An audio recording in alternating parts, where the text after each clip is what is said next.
এত বড় পৃথিবীতে কোচ কি খালি অ্যানসেলত্তি আল্লাহ? কোচিং কি খালি অ্যানসেলত্তি পারে, আর কেউ পারে না? হ্যাঁ, কি দেখছো অ্যানসেলত্তির মধ্যে? ভাই একটা কথা কই, প্রথমেই গালি দিও না বা ভিডিওটা টান দিও না। আমি ভালো কথা কইতেছি, ট্রোল করতেই নাই, ঠিক আছে? পৃথিবীতে অ্যানসেলত্তি ছাড়াও বহুত ভালো কোচ আছে, এবং ক্লাব এবং দল এক হইবে না। মগো 2019 সাল পর্যন্ত এই অবস্থা ছিল আর্জেন্টিনার। যে পাইতো হে আমাকে ভরিয়ে দিয়ে চলে যাইতো। এই সময় গেছে না, সত্যি কথা কইতে তো আর কষ্ট নাই। এরপরে কি হইল, স্কলোনিরে কোচ হিসাবে নিয়োগ দিল আর্জেন্টিনা।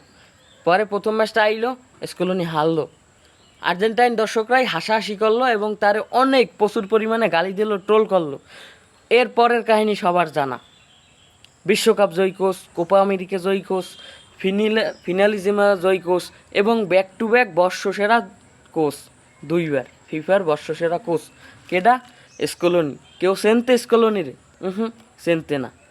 তো এই ধরনের একটা স্কলোনি তোমাকে ব্রাজিলিয়ান দিয়ে বাইর করা উচিত। এবং স্কলোনির তো কেরিয়ারে এরকমের কোনো ট্রফি নাই, কিন্তু তোমাকে বিগ বিগ লিজেন্ড আছে, বিশ্বকাপ জয়ী লিজেন্ড আছে, অনেক আছে।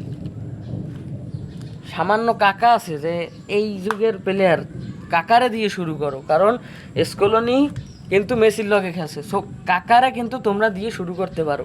রোনালদিনহো আছে, ও রোনালদো আছে, রিভালদো আছে, বহুত প্লেয়ার আছে ভাই, এগুলোর দিয়ে শুরু করো। কেন অ্যানসেলত্তির পিছে পড়ে রইছো? কে? অ্যানসেলত্তি ছাড়া কি আর কেউ পারে না? উল্টো তোমার অ্যানসেলত্তি যদি এই ন্যাশনাল টিমে আসে, আরও বহুত ঝামেলায় পড়বা।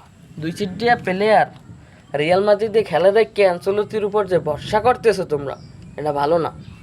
যাই হোক, ছোটো মোহে কিছু কথা কইছি, যদি খারাপ কথা কইতেই তাই গালি দাও, আর যে কথাটা কইছি যদি বুঝতে থাও যে ভালোর জন্য কইছি, তো এক্সের ফেসবুক পেজে যাই আন্দোলন করো, এছাড়া কিছু করার নাই।